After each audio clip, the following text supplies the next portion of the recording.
el hueco en el muro. Nos encontramos junto a Ruth Bautista, quien es parte del Instituto del IPDRS, que es el Instituto para el Desarrollo Rural de Sudamérica.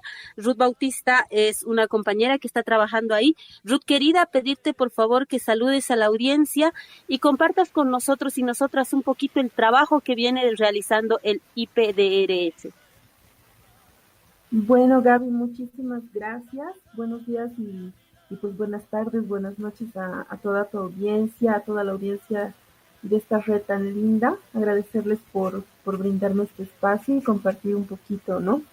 Bueno, contarles que desde el IPDRS nosotros hace ya más de 10 años que estamos trabajando mucho por situar el tema del acceso a la tierra y la defensa territorial en el centro de los análisis del ámbito rural, ¿no?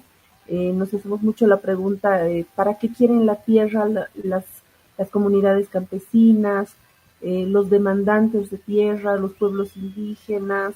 Y precisamente pues tenemos una plataforma que está situada en la página web porlatierra.org, donde acopiamos una serie de casos inspiradores, le decimos nosotros, sobre experiencias de lucha por el acceso a la tierra, y donde intentamos destacar, más que el conflicto, intentamos destacar precisamente este ámbito de la reexistencia, ¿no? Que está después de resistir, después de luchar. ¿Para qué quieren estas comunidades, toda esta población, la tierra? ¿Por qué la disputan, no? Y además de este trabajo que es a nivel de Sudamérica, a nivel de 10 países de Sudamérica, pues tenemos un trabajo también interesante en Bolivia. Estamos en dos regiones muy interesantes. Una es el Chaco, donde trabajamos con el pueblo guaraní, acompañamos procesos autonómicos y hacemos pues acompañamiento a un proceso de resistencia de largo aliento y ahora la construcción del proyecto propio, ¿no? De la autodeterminación del pueblo guaraní.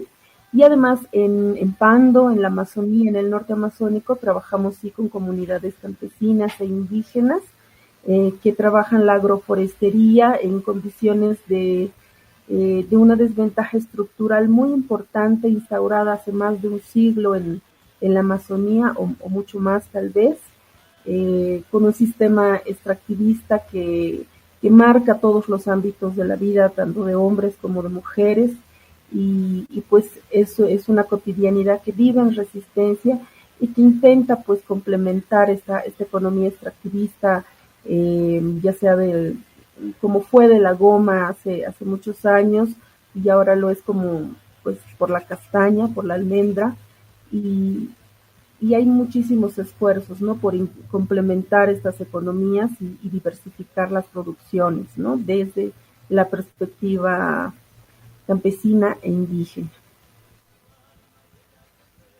Ruth, al iniciar tu intervención planteabas una pregunta que ustedes se vienen realizando, ¿no? Y nos parece también una pregunta fundamental y crucial en estos tiempos. ¿Para qué quieren los compañeros, los hermanos, hermanas, campesinos, campesinas, indígenas o originarias que vienen produciendo en este territorio la tierra? ¿Y contra quiénes se están enfrentando? Y ahí también mencionabas algo, ¿no? ¿Cuáles son así como los logros sobre los cuales deberíamos estar teniendo esperanza, festejarlos y ver que hay otras alternativas posibles, pero también qué asuntos se tienen pendientes? Uh-huh. Sí, Gaby, yo te comento que precisamente esta plataforma, esta búsqueda de casos inspiradores de lucha por la tierra, surge en respuesta a toda una forma de pensar la ruralidad en forma de éxodo, ¿no? El campo se está vaciando, los jóvenes ya no quieren estar en el campo, ¿no? No hay productividad y muchos otros criterios que vienen desde el desarrollo, desde la academia, obviamente desde el agronegocio, ¿no? Sin embargo, nosotros queremos insistir un poco en que en toda Sudamérica y por supuesto que en nuestro país hay muchísima disputa y hay muchísima demanda por tierra, precisamente porque podrá ser no explícito y podrá estar en muchos casos invisibilizado, pero sí que hay un proyecto rural de vida, ¿no? y es precisamente el proyecto de la sostenibilidad de la vida, ¿no? Que en muchos casos pues recae en los hombros de las mujeres, recae en los hombros de los adultos mayores, sí, pero también se está reconfigurando permanentemente, ¿no? Ya aterrizando un poco más en nuestro país, algo que debemos tener en claro es que ya no existe más esta separación entre el mundo rural y el mundo urbano. Nosotros el año pasado hicimos un estudio con jóvenes y en lugar de preguntarles si sus organizaciones activistas eran rurales o urbanas, les preguntamos si eran rurales, urbanas o ambas, ¿no? Y nos encontramos con que la mayoría de los jóvenes a los que nos aproximamos consideraban que sus organizaciones y ellos mismos pues eran ambos, ¿no? Hay una forma nueva de habitar esta ruralidad y de transitarla, ¿no? Hoy la ruralidad no es estar en el margen, sino estar transitando entre diferentes espacios, pero también entre diferentes economías, entre diferentes estrategias para seguir sosteniendo y seguirse articulando con el campo en última instancia, ¿no? Y esto pese a que también hay un modelo de vida eh, que te impone, ¿no? Ciertos modos tanto de producir como de consumir, y por supuesto por ejemplo, la población joven es un poco jalada, ¿no? Tanto por la precariedad, por la falta de oportunidades de estudio y de trabajo, hacia las ciudades, y también hay una necesidad de incursionar y conocer y experimentar, ¿no? Sin embargo, nuestra hipótesis de trabajo es que, aunque los jóvenes, ahorita, por ejemplo, hay muchísimos jóvenes bolivianos rurales que se están yendo a Chile a recoger fruta, hay muchísimos jóvenes que desde hace muchos años se van por temporadas al Brasil o combinan su actividad agropecuaria con la minería por meses, ¿no? Para inyectar un poco de capital. Sin embargo, su ámbito simbólico y ritual y su propia vida, sus ritos vitales están arraigados en el campo, en su comunidad y en su entorno territorial, ¿no? Creo que eso es algo interesante de complejizar, ¿no? No de comprenderlo en A y B, sino de entender que son muchísimos matices y que el campo y los sectores campesinos indígenas pues son sumamente diversos. Y en esa diversidad, Ruth, ¿tú crees que las políticas actuales que vienen emanando desde el Estado central, pero también gobernaciones y municipios, responden a estas nuevas reconfiguraciones? ¿Qué es lo que se debería adecuar por ahí, tal vez contemplar? Y pues no queremos entrar también a esta discusión, pero tal vez sí también es necesario. ¿Cuál es la propuesta de políticas en respecto a Estado país mirando esta ruralidad actual, no solamente desde las candidaturas, porque parece que desde ahí no existe ninguna propuesta, no se conversa? Sin embargo, ¿cuál es la propuesta también que surge a través de las organizaciones con las que ustedes vienen coordinando y trabajando? Uh-huh. Lamentablemente, pues por un lado hay toda una precarización de lo rural que es bastante permanente hace muchos años, ¿no? Si nos situamos, por ejemplo, en el norte amazónico, los productores no tienen un incentivo específico a su producción desde el momento en el que ellos deciden producir y quieren intentar, por ejemplo, sacar el plátano de sus comunidades, y no tienen buenos caminos, ¿no? No tienen facilidades para el transporte. En el norte amazónico el combustible siempre ha sido más caro que en el resto del país, y ahora obviamente muchísimo más. Las comunidades piensan a veces en estos momentos tan duros de crisis que van a tener que quedarse en su comunidad, ¿no? O sea, permanecer, porque es muy difícil salir a los centros poblados, moverse a las ciudades, etcétera, ¿no? Entonces no hay como una alternativa. Algo que también quería comentar respecto al ámbito campesino es que hace unas semanas se ha celebrado un aniversario de la CSUCD, por ejemplo, que ha pasado sumamente desapercibido, ¿no? Son 46 años de CSUCD, y más de 70 años de sindicalismo campesino en Bolivia. Y por supuesto no hay mucho que celebrar, ¿no? Y esto se debe precisamente a esta crisis política y a un proceso también de debilitamiento y, ¿por qué no decirlo?, eh, de descomposición del movimiento campesino, ¿no? Lamentablemente por esta relación con el poder central y esta pérdida de la agenda que se debía tanto a las bases y gracias a la cual se han tenido logros muy importantes. Por ejemplo, en el acceso a la tierra en nuestro país es un referente en cuanto a seguridad jurídica, etcétera, aunque esto no signifique el completo control territorial ni desde comunidades campesinas tradicionales ni desde pueblos indígenas, ¿no? Eh, las mujeres en ese ámbito, por ejemplo, las Bartolinas también tienen ya más de 40 años de historia, sin embargo, la visibilidad de la contribución de las mujeres campesinas en los territorios es mínima, ¿no?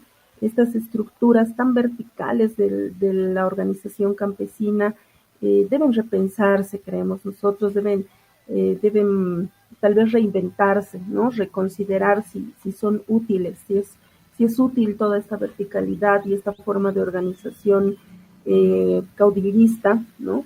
Yo personalmente lo afirmaría así, porque en los territorios tú te encuentras con otro tipo de historias, con otro tipo de narrativas, con una memoria mucho más viva respecto, por ejemplo, a las marchas indígenas históricas que iniciaron en 1990, a estas articulaciones campesinas e indígenas, ¿no? Que compartían agendas estratégicas y no necesariamente en estructuras nacionales, sino en acuerdos hasta regionales, ¿no? Esto es algo muy importante porque así se ha logrado una política agraria interesante para las mayorías en su momento, que ahora por supuesto ha cumplido un ciclo y que pues ahora tenemos nuevas problemáticas sobre la tierra, tenemos una conflictividad muy grande y en cuanto a las propuestas, y con eso termino, Gaby, nos preocupa muchísimo, ¿no? Porque hay en todos los candidatos de izquierda o derecha un intento por incentivar la agricultura empresarial, ¿no? El agronegocio. Hay un candidato en particular, el de Libre, que habla de paraguayizar Bolivia y dice que deberíamos incorporar la soya y toda esta lógica y este modelo del agronegocio prácticamente en toda Bolivia, ¿no? Y aquí es una alerta muy grande para el campo porque si en el tiempo de la pandemia no hemos tenido una crisis alimentaria, ha sido precisamente por la capacidad de autogestión y movilización de las organizaciones campesinas e indígenas en las regiones de nuestro país.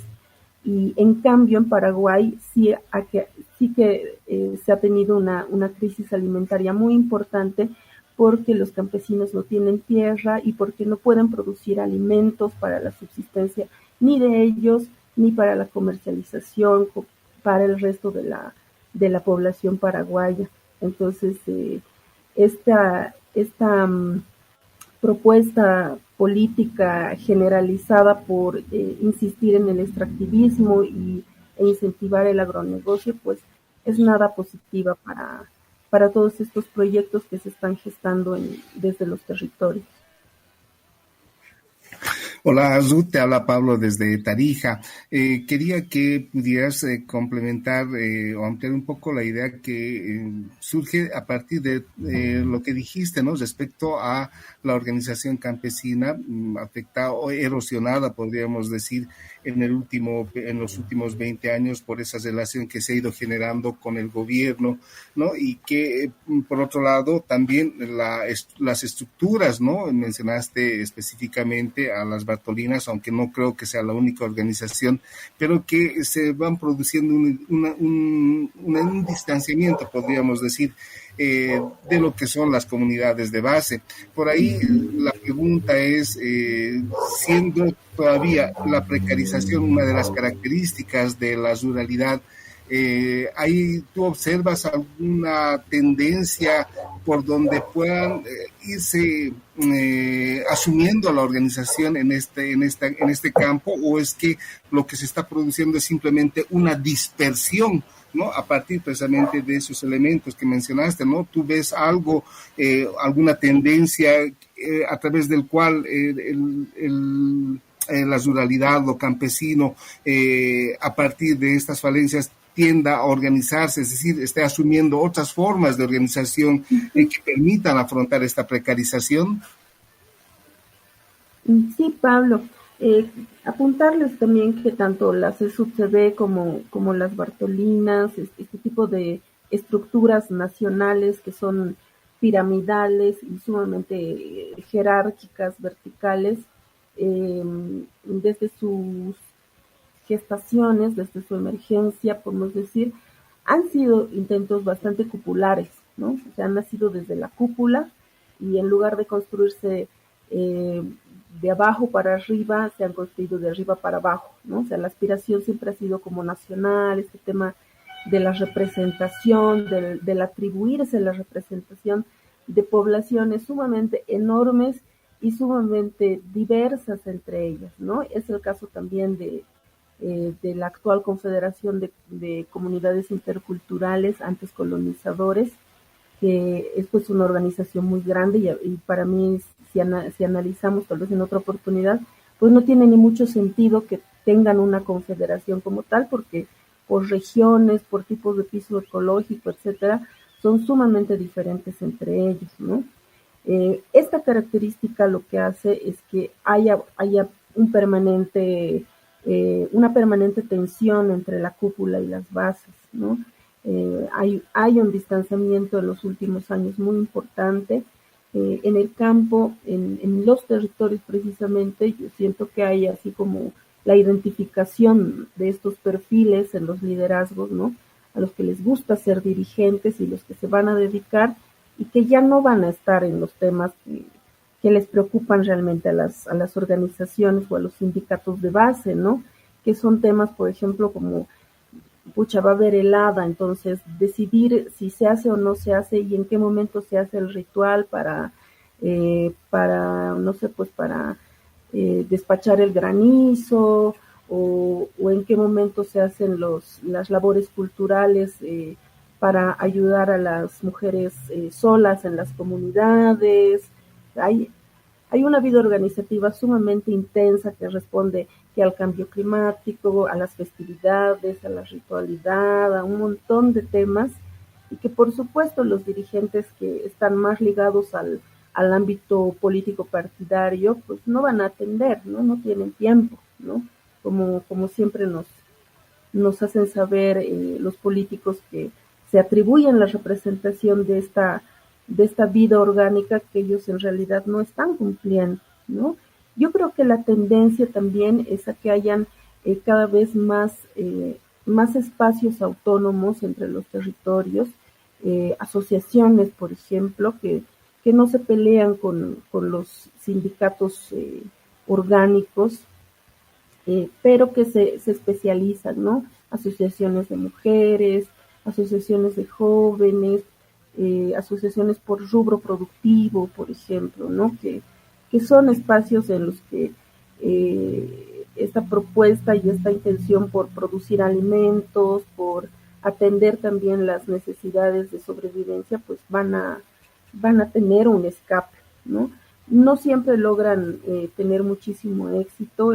La estructura del Estado nunca ha dejado de ser republicana y centralista y por tanto, por ejemplo, pocas asociaciones logran escalar y hacer, por ejemplo, acceder a las compras públicas, acceder a que su producto ingrese al desayuno escolar, por ejemplo, ¿no? Y precisamente esta discusión y esta tensión a nivel nacional y esta decisión por siempre respaldar el agronegocio, pues está dejando en detrimento muchas economías y muchos emprendimientos económicos que tienen que pelear contra todo, ¿no? En los territorios, ¿no? Sin embargo, pues sí que hay una atención a las necesidades inmediatas, un reconocimiento social en los territorios, ¿no? una seguridad, por ejemplo, de que si llega el COVID, tenemos medicina, tenemos alimento, tenemos aire puro, tenemos tejido social que nos respalde, ¿no? Eso podría comentar por el momento. Ruth, te habla Santos de Santa Cruz. Una consulta. Señalabas que en esa parte de esa investigación, de esa autoidentificación, de no sentirse del área rural, sino de sentirse también de esa urbanidad, de lo urbano, tiene por supuesto una incidencia muy práctica, digamos, porque hace a la vida de las personas, ¿no? Tiene que ver con su comportamiento, la autoidentificación. Y en el plano económico, estoy preguntando a esa propuesta de una paraguanización del país en torno al agronegocio y el impacto durante estos últimos años en torno a la economía agraria, allá donde tú interactúas. ¿Tú crees, cuando tú dices, me da la impresión escuchando las propuestas de Libre, eso tiene un nombre, Tuto Quiroga, eh, ¿tú cómo crees que la gente está recibiendo, sabiendo lo que significa? ¿Cómo estarías recibiendo ese tipo de mensaje? Uh-huh. Eso es algo que nos preocupa, Santos, ¿no? Porque si bien la gente en el campo está abierta a la ciudad, ¿no? Quiere incursionar, quiere experimentar, lamentablemente también todo este tiempo de, entre comillas, de bonanza económica ha incentivado también una clase media que en lugar de también abrir la mente, conocer su país, conocer las distancias, analizar, etcétera, ha decidido omitir, ¿no? Entonces miramos hacia afuera como todo lo moderno, ¿no? A mí me preocupa mucho que el análisis político, por ejemplo, si buscamos los referentes, vamos a encontrar incluso bastante banalización, ¿no?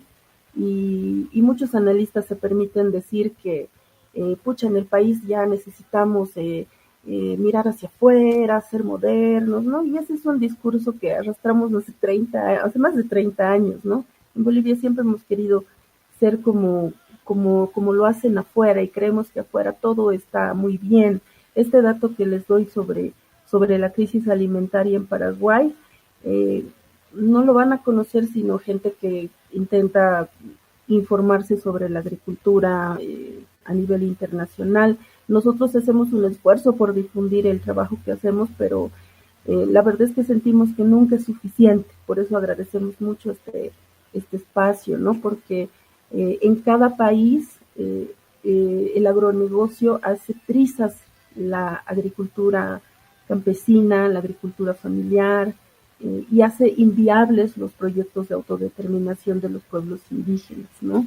Esa es una paradoja y una preocupación constante, por eso es que es muy importante visibilizar qué cosas están ocurriendo en el campo y recuperar también este prestigio, ¿no? Porque en estos años la verdad es que el movimiento campesino y lo campesino ha perdido muchísimo prestigio, hay mucha estigmatización, la gente entiende que el campesino es el intercultural y sobre el intercultural entiende avasallamiento y eso no es así, ¿no? Estamos estigmatizando a una masa de población sumamente diversa, seguramente habrán casos, habrán muchos casos seguramente, pero no todos, ¿no?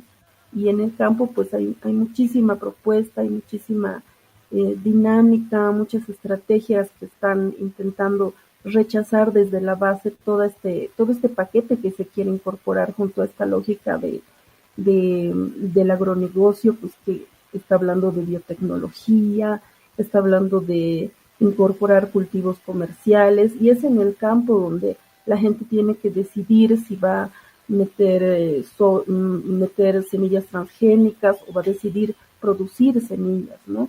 Y algo que me gustaría también resaltar es que sí que en el campo hacen esos esfuerzos, ¿no? Por resguardar semillas y tal vez de forma muy precaria, sin instituciones que les brinden muchas condiciones, pero sí que hay una ruralidad muy viva y una necesidad por por reproducir la vida, ¿no? Eso es algo muy, muy importante. También se está gestando el otro lado, por supuesto, que es dejarlo todo y apostar, por ejemplo, por la minería, ¿no? Esas son decisiones y son tensiones que la vive un joven rural, ¿no?